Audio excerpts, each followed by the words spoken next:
आज मैं आप लोगों के लिए एक टॉपिक लेके आया हूँ, पॉलिटिकल साइंस का है या सिविक्स का है, तो उसमें लेके आया हूँ आप लोगों के लिए आज एक नया टॉपिक, और इस टॉपिक का नाम है लोकतंत्र।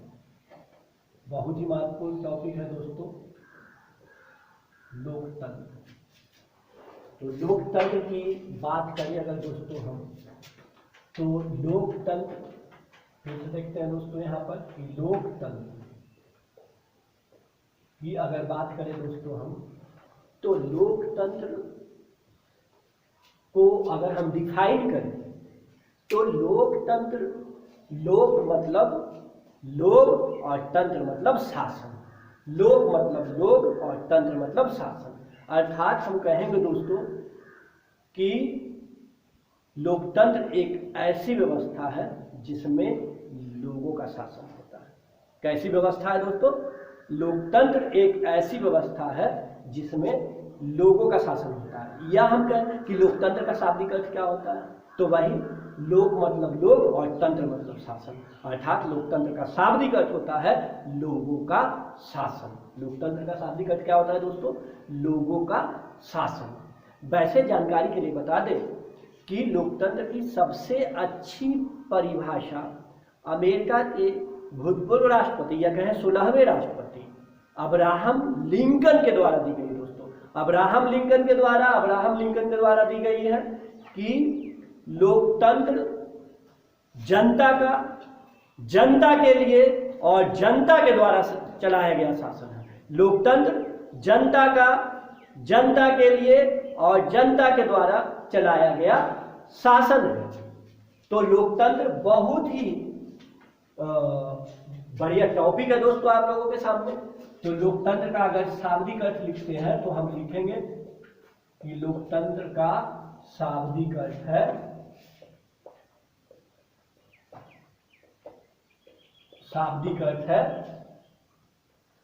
लोगों का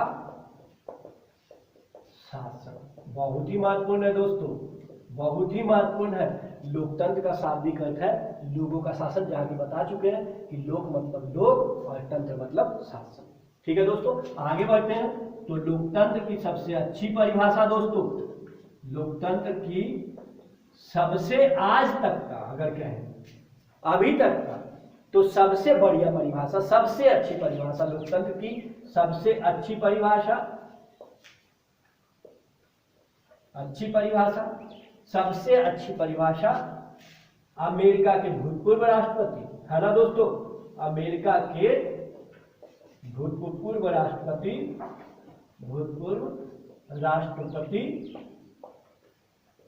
पोस्ट में लिख देते हैं दोस्तों 16वें राष्ट्रपति है ना, 16वें राष्ट्रपति है ना, 16वें राष्ट्रपति।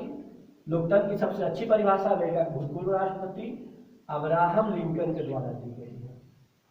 अब्राहम, नोट कर सकते हैं दोस्तों, पूछता है एग्जाम में, अब्राहम लिंकन के द्वारा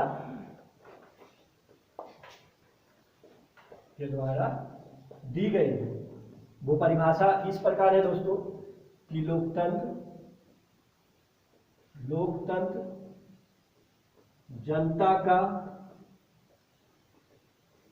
जनता के लिए और जनता के द्वारा चलाया गया शासन है, और जनता के द्वारा चलाया गया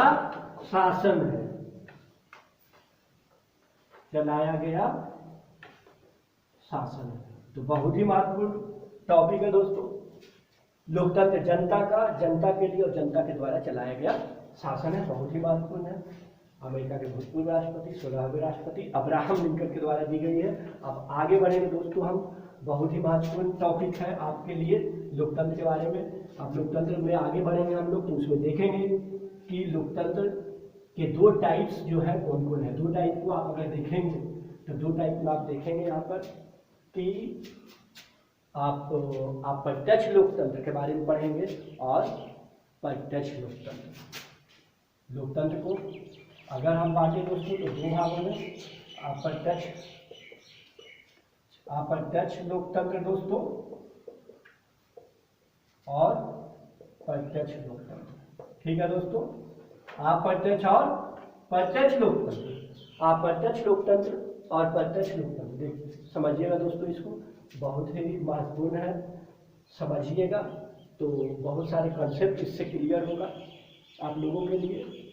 तो सबसे पहले अप्रत्यक्ष लोकतंत्र को परिभाषित करेंगे हम। अप्रत्यक्ष लोकतंत्र उस लोकतंत्र को कहेंगे दोस्तों, अप्रत्यक्ष लोकतंत्र उस लोकतंत्र को कहते हैं जिसमें शासन जो होता है वो जनता के प्रतिनिधि के माध्यम से होता है। तो वैसा लोकतंत्र जिसमें शासन जनता के प्रतिनिधि के माध्यम से होता है, जिस शासन व्यवस्था में जनता खुद भाग नहीं लेते हैं, उस शासन व्यवस्था को हम अप्रत्यक्ष लोकतंत्र शासन व्यवस्था वाला देश कहते हैं। तो अप्रत्यक्ष लोकतंत्र का मतलब है कि जनता के प्रतिनिधि, अप्रत्यक्ष लोकतंत्र का अर्थ है जनता के प्रतिनिधि, अर्थात जनता के प्रतिनिधि के माध्यम से ही शासन होते हैं, जनता के प्रतिनिधि। ठीक है दोस्तों, के माध्यम से शासन, है ना, जनता के प्रतिनिधि के माध्यम से शासन, है ना। और प्रत्यक्ष लोकतंत्र की बात करें दोस्तों, तो प्रत्यक्ष लोकतंत्र में जनता स्वयं भाग लेते हैं शासन में। तो जिस लोकतंत्र में जनता स्वयं भाग लेते हैं शासन में, उसे दोस्तों हम लोग क्या कहेंगे, प्रत्यक्ष लोकतंत्र। प्रत्यक्ष लोकतंत्र में क्या होता है दोस्तों, जनता शासन में स्वयं भाग लेते हैं। क्या होता है दोस्तों, स्वयं भाग लेते हैं, खुद भाग लेते हैं। तो देखिए यहाँ जनता के प्रतिनिधि भाग लेते हैं और यहाँ जनता खुद भाग लेते हैं। ये सबसे बड़ा बेसिक अंतर है दोस्तों दोनों में, अप्रत्यक्ष लोकतंत्र में और प्रत्यक्ष लोकतंत्र में, दोनों में बड़ा सबसे बड़ा बेसिक अंतर है दोस्तों ये। और हम कहें प्रत्यक्ष लोकतंत्र तो स्विट्जरलैंड में है प्रत्यक्ष लोकतंत्र। बहुत महत्वपूर्ण है दोस्तों, ये आता है कि प्रत्यक्ष लोकतंत्र कहाँ है, स्विट्जरलैंड में। दोस्तों प्रत्यक्ष लोकतंत्र कहाँ है, स्विट्जरलैंड। और एकदम नजदीक जाते हैं दोस्तों, एग्जैक्ट जाते हैं एकदम, तो स्विट्जरलैंड के कैंटीन में, है ना, कैंटन भी लिखता है दोस्तों, कहाँ कहीं कहीं कैंटीन भी लिखता है। ठीक है, तो स्विट्जरलैंड के कैंटन या कैंटीन कहिए, वहाँ पे प्रत्यक्ष लोकतंत्र का उदाहरण देखने को मिलेगा दोस्तों। बहुत ही महत्वपूर्ण है ये पद्धति, सिस्टम पद्धति कि लोकतंत्र का दो पद्धति, एक अप्रत्यक्ष लोकतंत्र सिस्टम जो है और एक प्रत्यक्ष लोकतंत्र सिस्टम, ये बहुत ही महत्वपूर्ण है दोस्तों। अब आगे बढ़ेंगे दोस्तों इसमें लोकतंत्र में। तो अगर आगे बढ़ते हैं तो लोकतंत्र की अगर चर्चा करते हैं दोस्तों हम, तो अगर हम देखें तो सबसे पहले विश्व में लोकतंत्र का उदाहरण मिलता है भारत में ही। विश्व का प्रथम गणराज्य कहलाता है दोस्तों लिच्छवी, वैशाली का जो लिच्छवी है, वैशाली का लिच्छवी दोस्तों बहुत ही महत्वपूर्ण है दोस्तों। वैशाली का लिच्छवी जो विश्व का प्रथम गणतंत्र कहलाता है, विश्व का प्रथम गणतंत्र, वैशाली का लिच्छवी विश्व का प्रथम गणतंत्र कहलाता है दोस्तों, है ना दोस्तों, बहुत ही महत्वपूर्ण है। फिर आगे बढ़ेंगे दोस्तों, तो आगे आप ये पढ़ेंगे अभी यहाँ पे कि देखा जाए यहाँ पे तो 1776 में जो अमेरिकी स्वतंत्रता संग्राम हुआ, कहीं ना कहीं लोकतंत्र की छाप है दोस्तों वहाँ पे। 1776 ईस्वी में जो अमेरिकी स्वतंत्रता संग्राम हुआ, वो ब्रिटेन से अपने आप को मुक्त कराने के लिए वो आंदोलन किए, स्वतंत्रता संग्राम लड़े। तो यहाँ पे आप देखिए, तो यहाँ पे हुआ जनता इस आंदोलन में कूदे, फलता अमेरिका स्वतंत्र हुआ। स्वतंत्र होने के बाद वहाँ पे एक नए संविधान की रूपरेखा तैयार की गई और 1789-87 में बना संविधान और 1789 ईस्वी में वहाँ पे संविधान को लागू कर दिया गया। तो संवैधानिक प्रक्रिया वहाँ शुरू की गई दोस्तों और वहाँ पे संविधान बना। और अगर हम देखें तो फ्रांसीसी क्रांति की बात करें तो फ्रांसीसी क्रांति जो कि वो क्रांति भी फ्रांसीसी क्रांति भी 1789 ईस्वी में हुई थी, फ्रांसीसी क्रांति। तो यहाँ भी लोकतंत्र की छाप है दोस्तों। लोकतंत्र के नाम पे ही कहीं ना कहीं ये जो फ्रांसीसी क्रांति है उसकी नींव पड़े। और उसमें ये दिखाया गया दोस्तों, उसमें ये दिखाया गया फ्रांसीसी क्रांति में कि लोकतंत्र के जो तत्व हैं, स्वतंत्रता, समानता और बंधुत्व, स्वतंत्रता, समानता और बंधुत्व, ये कंसेप्ट वहां पे आए दोस्तों। बहुत ही महत्वपूर्ण है दोस्तों, ये क्वेश्चन मिलेगा आपको, ये क्वेश्चन देगा कि कौन से नारे के साथ फ्रांसीसी क्रांति लड़ी गई या कौन सा नारा दिया गया फ्रांसीसी क्रांति में दोस्तों। बहुत ही महत्वपूर्ण है कि स्वतंत्रता, समानता और बंधुत्व का नारा। तो स्वतंत्रता, समानता और बंधुत्व का नारा दिया गया दोस्तों यहाँ पे। बहुत ही महत्वपूर्ण टॉपिक है।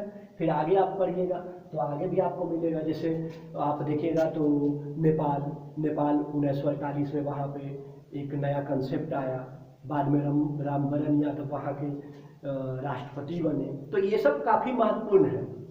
तो आज के लिए दोस्तों इतना ही, और आई होप कि आप लोकतंत्र के कंसेप्ट को बहुत अच्छे ढंग से समझे होंगे, और इसको समझने के बाद और हम आगे बढ़ेंगे।